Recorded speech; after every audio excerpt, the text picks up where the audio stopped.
El accionar del Departamento Administrativo de Seguridad DAS durante el gobierno de Álvaro Uribe fue más allá de las fronteras colombianas. Las prácticas de espionaje y la política de persecución sistemática sobre la base del que no está conmigo está contra mí caracterizaron la política exterior del gobierno de Uribe. Todo comienza con la designación por parte de Álvaro Uribe de Jorge Noguera como director de la Policía Secreta Colombiana. Según testimonio de quien entonces era jefe de informática del DAS, la llegada de este equipo perseguía un propósito definido. Nosotros llegamos con un solo propósito, colaborarle a las AUC desde el DAS. No solo desde el DAS, porque erróneamente se ha dicho, es que fue desde el DAS, no. El DAS fue de pronto, la llegada de nosotros al DAS fue de pronto la punta de lanza para algo que fue mucho más grande ahora y que trasciende al DAS y que trasciende a Jorge Noguera y a Rafael García. Lo que ocurre es que pues se ha vendido la idea de que fue el DAS y que fue García y Noguera, pero fueron múltiples entidades del Estado, múltiples instituciones del Estado donde hubo penetración del paramilitarismo. La Sala Penal de la Corte Suprema de Justicia condenó 25 años de prisión al exdirector del DAS, Jorge Noguera Cotes, por 4 delitos, aunque la Fiscalía lo había investigado por 6. En el caso de homicidio, la Corte lo condenó por la muerte del profesor Alfredo Correa de Andrés, ocurrida en Barranquilla en el 2004. Diversas reacciones en la clase política provocó la condena de 25 años de cárcel contra el exdirector del DAS, Jorge Noguera Cotes, por la infiltración de los paramilitares en esa entidad. Se ha comprobado, lamentablemente, que el DAS durante los 8 años del gobierno del presidente Álvaro Uribe se convirtió en una entidad y en un instrumento dedicado a atacar a los opositores del presidente Uribe y del gobierno de entonces. Nosotros creamos una red de manipulación y tráfico de información que se conformó con el DAS, la Fiscalía General de la Nación, la Registraduría. Considerado un buen muchacho y de mucho futuro, en el 2002, Jorge Noguera, pese a su poca experiencia, llegó a la dirección del principal organismo de inteligencia del Estado, el DAS. Noguera había sido el jefe de campaña del expresidente Uribe del Magdalena, el único departamento de la costa donde triunfó en el 2002. Pero pronto su vertiginoso ascenso empezó a sufrir duros reveses. En el 2005, Rafael García, ex jefe de informática del DAS, quien era su mano derecha y hombre de confianza, prendió el ventilador y lo acusó de poner el DAS al servicio de las autodefensas por sus vínculos con 2 poderosos jefes paramilitares, entre ellos Jorge 40. En medio del escándalo, el presidente Uribe lo retira del DAS y lo nombra cónsul en Milán. Uribe lo defendía a capa y espada. ¿Cuál es la falla que usted tiene hoy comprobada contra la ética del doctor Jorge Noguera o alguna conducta del doctor Jorge Noguera que haya violado la ley? Es que ustedes no pueden seguir irresponsablemente abusando de la libertad de prensa para acabar con la legitimidad de las instituciones de Colombia. La libertad de prensa tiene responsabilidades superiores con las instituciones y no con la avidez de dinero. Rafael García es un testigo de excepción de esta realidad por su reconocida militancia en los grupos paramilitares. Yo formaba parte de un ala política del bloque norte de las AUC. Es decir, nosotros no fuimos de camuflado, ni participamos de operaciones militares, ni nada de eso. Pues nosotros éramos como colaboradores y pues las autoridades las autoridades colombianas han determinado que todos quienes colaborábamos con las AUC y que llegamos a puestos públicos apoyados en las AUC, casi que llegamos a ser miembros de la organización. Entonces, desde ese punto de vista, sí podrían considerarse miembros o podrían considerarnos miembros de las AUC, porque colaboramos y colaboramos mucho. Según García, Jorge Noguera, quien había sido jefe de la campaña presidencial de Álvaro Uribe en la costa norte colombiana, una vez asumió la dirección del DAS, creó un grupo especial de agentes para operar de manera clandestina en Venezuela. Jorge Noguera tenía muchos contactos con sectores de la oposición venezolana. De hecho, el bloque norte, Jorge 40 y ellos también tenían mucho contacto con sectores de oposición venezolana. Su interés era traficar por territorio venezolano. Entonces, sectores de la oposición le dijeron, bueno, colaborémonos mutuamente. Nosotros los ayudamos a ustedes en estas actividades de narcotráfico y ustedes nos ayudan en deshacernos de llaves. La alianza establecida entre la Policía Secreta colombiana y la oposición venezolana para ejecutar su plan tenía 3 ejes fundamentales: sabotear el aparato productivo, utilizar los medios de comunicación para atacar a Chávez, enviar paramilitares, especialmente del bloque norte, del cual hacían parte García y Noguera, para fraguar atentados en territorio venezolano. En los planes que yo conocí, se planeaba atentar contra quien entonces era el ministro del Interior, Jesse Chacón, contra quien era el fiscal general de aquel entonces, Isaías Rodríguez, el vicepresidente, José Vicente Rangel, y el presidente Hugo Chávez. O sea, sé que las AUC o grupos de las AUC tuvieron participación en actividades de conspiración contra el gobierno venezolano, junto con sectores del gobierno. El exministro Fernando Londoño era un enemigo acérrimo del gobierno del presidente Chávez y también pues, participaba de ese tipo de actividades conspirativas. Según García, la alianza entre el DAS, el paramilitarismo y la oposición venezolana determinó la movilización de estos escuadrones de la muerte a la frontera colombo-venezolana. En total, fueron desplegados 2.000 hombres a los departamentos fronterizos con el Zulia, Táchira y Apure. Vinieron algunos generales de la República de Venezuela y algunas otras personas, situación que ya se ha contado en versiones libres dentro de Justicia y Paz, que estaban proponiendo una especie de golpe de Estado también, la toma al Palacio de Miraflores y una serie de situaciones de estas que ya se contaron en Justicia y Paz. En una reunión política que el expresidente Uribe presidió en Barranquilla, se refirió a la sentencia de la Corte Suprema contra el director del DAS, que él nombró, Jorge Noguera. Dijo que no podía concebir que lo que relata el fallo haya ocurrido en su gobierno. El expresidente Álvaro Uribe volvió a expresar el sentimiento de culpa de su gobierno por los hechos delictivos cometidos por su primer director del DAS, Jorge Noguera, que fueron consagrados en la sentencia de la Corte Suprema de Justicia que lo condenó a 25 años de prisión. Me resisto a creer, con todo el respeto a la sentencia de la Corte, la instrucción de nuestro gobierno era perentoria. La protección de profesores, sindicalistas, empresarios. El DAS en Cúcuta lo denominamos como la casa de nosotros. O sea, inclusive nosotros teníamos más confianza en el DAS que en cualquier otro estamento del Estado allí. O sea, aunque nos colaboraran.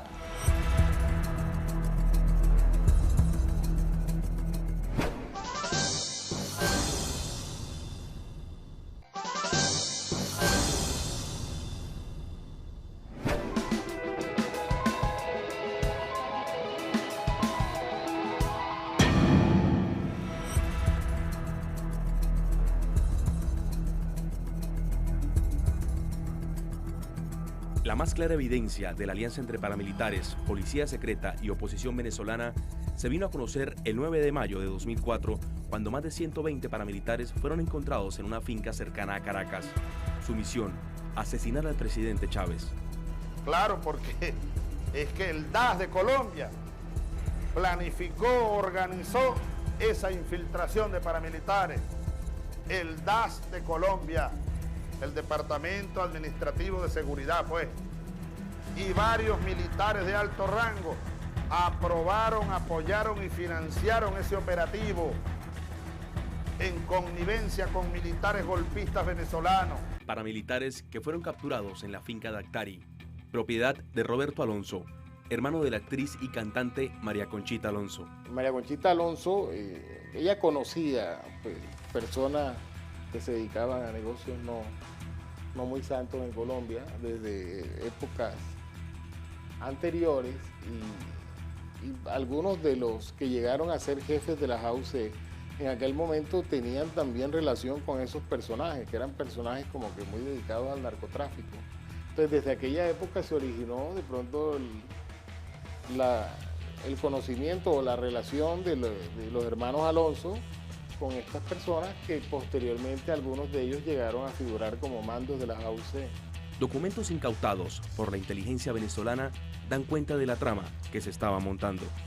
En reunión efectuada en la ciudad de Valencia con el oficial medio de las Autodefensas Unidas de Colombia, informa que por órdenes del secretariado compuesto por Berna, Fabio, Mancuso y Castaño, todos los altos jefes paramilitares, se instruyó a Rogelio, comandante de guerra del bloque Metro de Medellín, a conformar un mando central que se encargara de crear redes políticas, operacionales y de logística para el lavado de dólares y corredores, para el traslado de grandes cantidades de drogas utilizando territorio venezolano. Para este encargo contarían con agentes y contactos internos, empresarios, militares, policías corruptos y hombres venidos de Colombia de su más alta confianza que estarían al frente de las operaciones. Este documento hace mención de uno de los bloques más tenebrosos de la historia paramilitar colombiana, el Bloque Metro, detrás del cual estaban los hermanos Uribe Vélez. Los comandantes del Bloque Metro, conocidos por todo el mundo, por la opinión pública, fueron J y WC. Pero los fundadores y creadores de lo que se terminó llamando Bloque Metro son el señor expresidente Álvaro Uribe Vélez, Santiago Uribe su hermano, Santiago Gallón, Luis Villegas y Juan Guillermo Villegas. La declaración de Sierra, excomandante paramilitar, fue presentada por el congresista Iván Cepeda ante la Fiscalía General de Colombia para documentar las acusaciones de Sierra, quien afirma que el Bloque Metro fue promovido por quien entonces era gobernador de Antioquia, Álvaro Uribe Vélez. Este Bloque Metro habría tenido como base de operaciones la hacienda Guacharacas, propiedad del expresidente Uribe y su hermano Santiago, así como de los hermanos Gallón Henao, vinculados al narcotráfico y acusados de haber participado en el asesinato del jugador de la selección colombiana de fútbol, Andrés Escobar. Uribe tuvo una alianza con paramilitares. Esta no es una afirmación de ninguna manera calumniosa ni es una especulación. Los hechos lo muestran. El señor Santiago Gallón Henao era paramilitar y no en un momento posterior a toda esta historia cuando Uribe era gobernador, sino en ese momento era paramilitar. E igual el señor Luis Alberto Villegas, quien terminó siendo asesinado por los paramilitares. Este hecho lo que muestra es que Uribe estaba rodeado de paramilitares, digamos, sin ir más lejos. Pueden decirme lo que quieran, paramilitar o lo que quieran.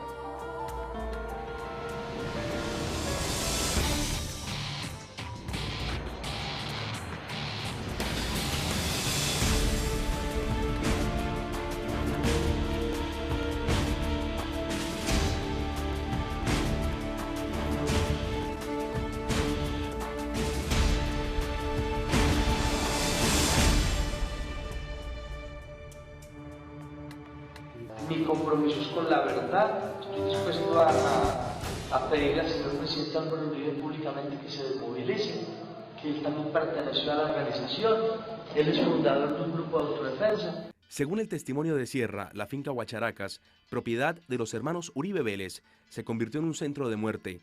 Trabajadores de la hacienda fueron asesinados por el Bloque Metro, acusados de pertenecer al grupo guerrillero ELN. Solo de las haciendas que tiene Uribe en Antioquia, cada una tiene una historia de paramilitarismo. Y como se verá, cada una de esas historias es muy compleja. Esta historia gira en torno a 3 pequeños poblados, a un grupo paramilitar, bueno, muchas víctimas. Nosotros alcanzamos a hablar de cerca de 60 personas que murieron en el año 96 por las masacres cometidas por este grupo que tuvo origen en la hacienda Guacharacas. Pues se empieza a hacer masacres, terminar lo que se había empezado, y ya se fue formando el grupo. Y de ahí ya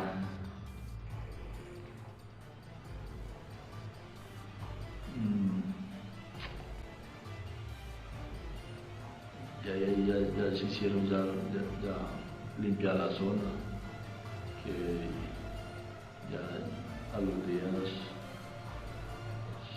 se montan ya negocios. ¿De qué índole? De narcotráfico. Juan Monsalve, otro paramilitar integrante del Bloque Metro, hijo del mayordomo de la finca Guacharacas, era el encargado de pintar grafitis en apoyo a la candidatura presidencial de Álvaro Uribe Vélez. En el año 2001, el ya no gobernador, sino candidato a la presidencia Álvaro Uribe Vélez, llega a hacer un acto político con uno de los hermanos Villegas a la población de San José del Nus. Y lo que sorprende es que en el medio del acto están los paramilitares, que los Villegas le dan la orden a él de ayudar a la campaña, y entonces se toma la iniciativa de llenar las paredes de San Roque, de Providencia, de San José del Nus, de cristales, con la consigna AV apoyado por AUC, es decir, Álvaro Uribe Vélez apoyado por las Autodefensas Unidas de Colombia. En la zona de nosotros, claro, nosotros fuimos los que hicimos mucha política a eso. Usted sabe que don Juan Villegas y el bloque Metro puso los carros para sacar a la gente de las veredas y todos los carros. Ahí fue donde pintaron las paredes que decía Álvaro Uribe AUC a la presidencia, que don Juan me mandó una vez y me dijo y me dio unos tarros de aerosol para que borrara eso porque se estaba metiendo en problemas. Me dijo que Uribe se estaba metiendo en problemas. Nosotros denunciamos penalmente a los hermanos Uribe Vélez, al señor Santiago Gallón Henao y al señor Juan Guillermo Villegas ante la Fiscalía. El mismo día del debate le entregué al fiscal que estuvo presente en el debate la denuncia penal por 8 cargos distintos que van desde conformación de grupos paramilitares, homicidio, desaparición forzada, tortura, hurto de combustible, narcotráfico, en fin, es una lista bastante variada de hechos. Y lo que sorprendió en el debate es que la Fiscalía anunció que ya hay abierta una investigación preliminar que no está en cabeza de la Comisión de Acusaciones de la Cámara de Representantes, que es un organismo viciado por su composición política, la mayor parte de esta gente son muy cercanos a Uribe Vélez, sino en la Fiscalía. Así que ahí hay una pequeña, digamos, puerta que se abre para poder tal vez investigar debidamente a quien fuera gobernador de Antioquia.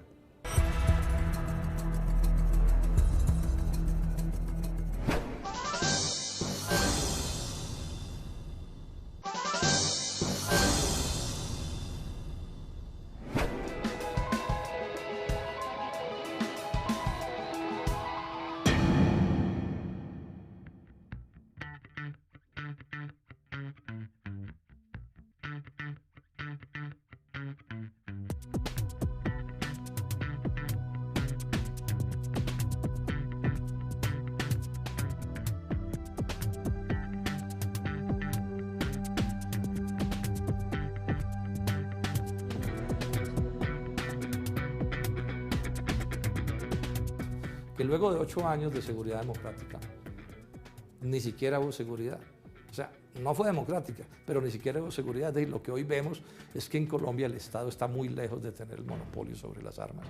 Aquí hay de distintas vertientes, poderosos grupos armados, ilegales todos, guerrilleros, paramilitares, narcotraficantes, como se quieran llamar, ¿sí?, que desafían el monopolio del Estado sobre las armas. Entonces, al final, nos quedamos, o Colombia se quedó un poco, como se dice, con el pecado y sin el género, porque se quedó con el pecado de una seguridad que no fue democrática y al final ni siquiera se resolvió el problema de la seguridad.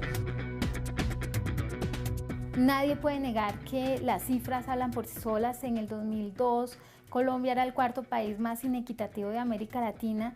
En el 2011 es el más inequitativo de América Latina, donde la distribución del ingreso está cada vez más concentrada en el 1% más rico, donde la tierra todavía continúa en manos de una minoría terrateniente, que además llegó hasta allí gracias a la usurpación de ese proyecto paramilitar violenta que se dio en las regiones. Entonces, pues es muy triste porque aunque la economía crece, tenemos unas cifras de crecimiento económico que parecieran indicar que Colombia está alcanzando niveles de desarrollo, ya no es de un país subdesarrollado, sino que ya está pasando a la transición de un país en desarrollo. Y hubo grandes actos publicitados de desmovilización, y luego hemos venido a saber que esas personas realmente no se desmovilizaron, que quienes aparecen desmovilizándose eran personas que casi todas las prepararon para ese día. Inclusive ustedes recordarán alguna de esas personas que aparecía impecablemente vestido, con unas manos casi de oficinista y no de persona que estuviese en la guerra. Y eso hoy tiene consecuencias grandes. El tema de las bandas criminales, está atado a esa circunstancia, que aquí nos hicieron creer que habían desmovilizado el paramilitarismo y que se había acabado esa función, que el Estado había recuperado la fuerza legítima para perseguir a la insurgencia. Eso no es cierto. Hay unas zonas del país donde el paramilitarismo campea todavía, tiene mucha fuerza y se ha ido transformando en unas bandas criminales. Si hubiera existido realmente un proceso de movilización serio y contundente, jamás estaríamos enfrentando el peligro que hoy tenemos con las bandas criminales.